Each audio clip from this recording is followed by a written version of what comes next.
Hello everyone, it's Ron Johnson here from L.T.L Tutoring Central, and it's story time. We've done a couple of stories before, and this week I decided to do a spooky story, a little bit of a scary story because Halloween is coming up, so I thought that might be appropriate.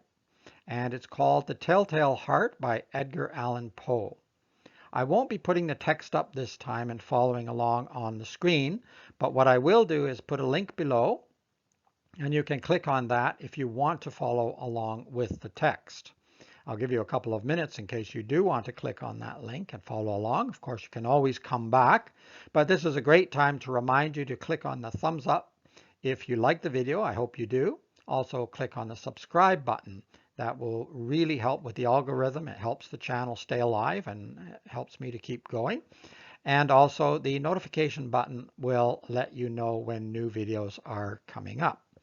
All right, so I'm just going to flip screens and we'll begin The Telltale Heart. Just before I jump right into the story, a quick warning that this story does contain some language that might offend some, including the mention of hell, and that this story does contain violence. So if you don't like either one of those, it's time to stop the video now. However, if you're up for it, let's continue with The Telltale Heart. The Telltale Heart by Edgar Allan Poe. True, nervous, very, very dreadfully nervous I had been and am. But why will you say that I am mad? The disease had sharpened my senses, not destroyed, not dulled them. Above all was the sense of hearing acute. I hear all things in the heaven and in the earth. I heard many things in hell. How then am I mad? Hearken and observe how healthily, how calmly I can tell you the whole story. It is impossible to say how first the idea entered my brain, but once conceived it haunted me day and night. Object there was none.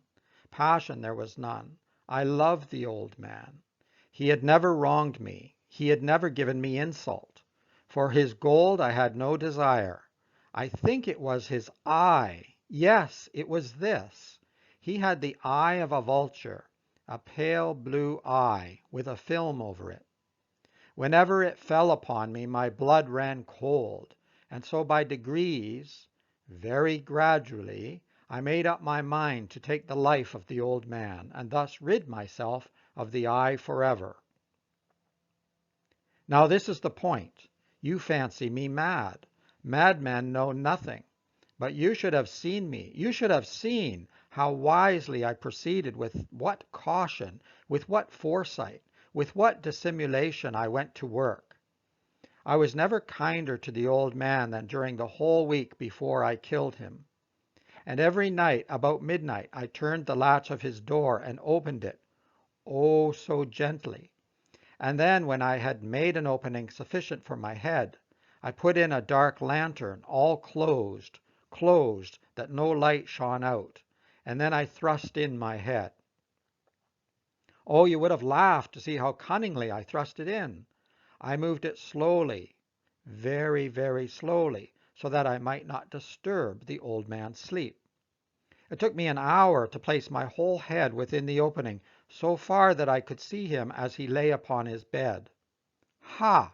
Would a madman have been so wise as this?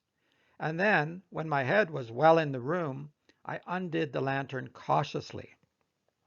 Oh, so cautiously, cautiously, for the hinges creaked. I undid it just so much that a single thin ray fell upon the vulture eye. And this I did for 7 long nights, every night just at midnight. But I found the eye always closed, and so it was impossible to do the work. For it was not the old man who vexed me, but his evil eye. And every morning when the day broke, I went boldly into the chamber and spoke courageously to him, calling him by name in a hearty tone, and inquiring how he has passed the night. So you see he would have been a very profound old man indeed to suspect that every night, just at 12, I looked in upon him while he slept. Upon the 8th night I was more than usually cautious in opening the door. A watch's minute hand moves more quickly than did mine. Never before that night had I felt the extent of my own powers, of my sagacity. I could scarcely contain my feelings of triumph. To think that there I was, opening the door little by little, and he not even to dream of my secret deeds or thoughts. I fairly chuckled at the idea, and perhaps he heard me, for he moved on the bed suddenly, as if startled. Now you may think that I drew back, but no. His room was as black as pitch with the thick darkness, for the shutters were close fastened through fear of robbers. And so I knew that he could not see the opening of the door, and I kept pushing it on steadily, steadily. I had my head in, and was about to open the lantern when my thumb slipped upon the tin fastening, and the old man sprang up in bed, crying out, "Who's there?" I kept quite still and said nothing. For a whole hour I did not move a muscle, and in the meantime I did not hear him lie down. He was still sitting up in the bed, listening, just as I have done, night after night, hearkening to the death watches in the wall. Presently I heard a slight groan, and I knew it was the groan of mortal terror. It was not a groan of pain or of grief. Oh, no! It was the low, stifled sound that arises from the bottom of the soul when overcharged with awe. I knew the sound well. Many a night, just at midnight, when all the world slept, it has welled up from my own bosom, deepening, with its dreadful echo, the terrors that distracted me. I say I knew it well. I knew what the old man felt, and pitied him, although I chuckled at heart. I knew that he had been lying awake ever since the first slight noise, when he had turned in the bed. His fears had been ever since growing upon him. He had been trying to fancy them causeless, but could not. He had been saying to himself, "It is nothing but the wind in the chimney. It is only a mouse crossing the floor," or "It is merely a cricket which has made a single chirp." Yes, he had been trying to comfort himself with these suppositions, but he had found all in vain. All in vain because death, in approaching him, had stalked with his black shadow before him and enveloped the victim. And it was the mournful influence of the unperceived shadow that caused him to feel, although he neither saw nor heard, to feel the presence of my head within the room. When I had waited a long time, very patiently, without hearing him lie down, I resolved to open a little, a very, very little crevice in the lantern. So I opened it.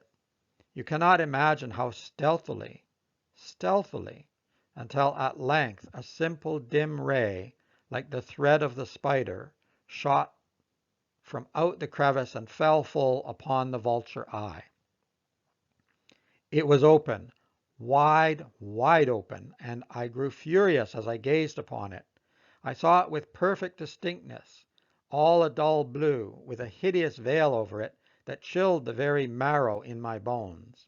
But I could see nothing else of the old man's face or person, for I had directed the ray, as if by instinct, precisely upon the damned spot.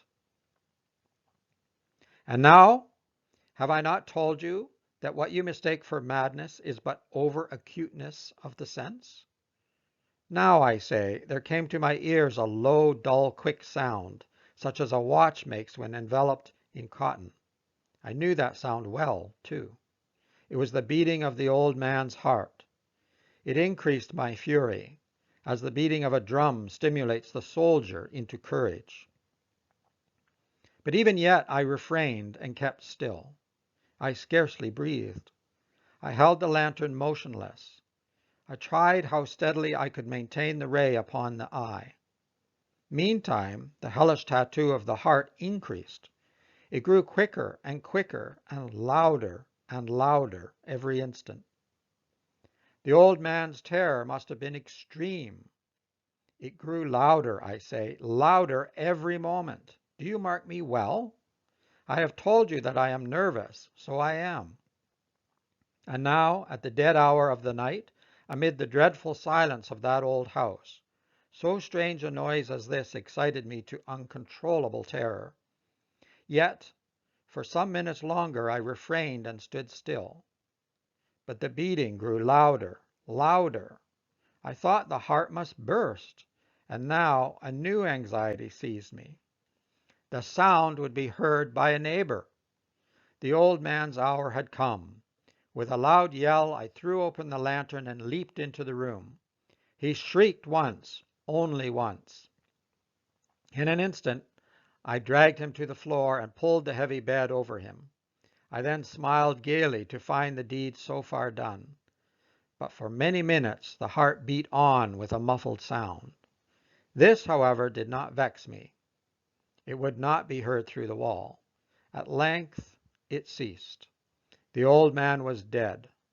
I removed the bed and examined the corpse. Yes, he was stone dead.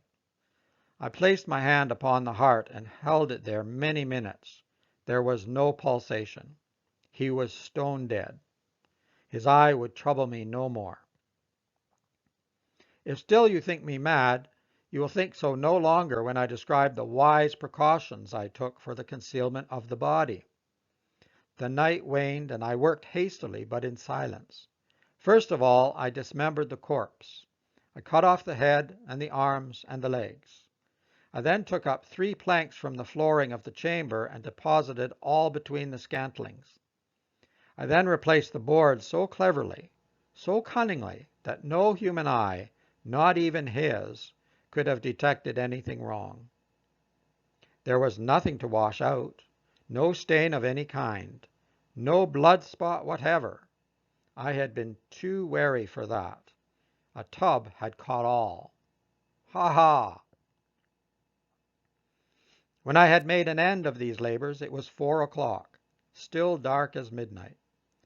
As the bell sounded the hour, there came a knocking at the street door. I went down to open it with a light heart, for what had I now to fear?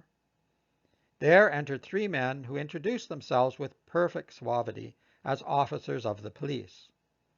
A shriek had been heard by a neighbor during the night. Suspicion of foul play had been aroused. Information had been lodged at the police office, and they, the officers, had been deputed to search the premises. I smiled, for what had I to fear? I bade the gentlemen welcome. The shriek, I said, was my own in a dream. The old man, I mentioned, was absent in the country. I took my visitors all over the house. I bade them search well. I led them at length to his chamber. I showed them his treasures, secure, undisturbed.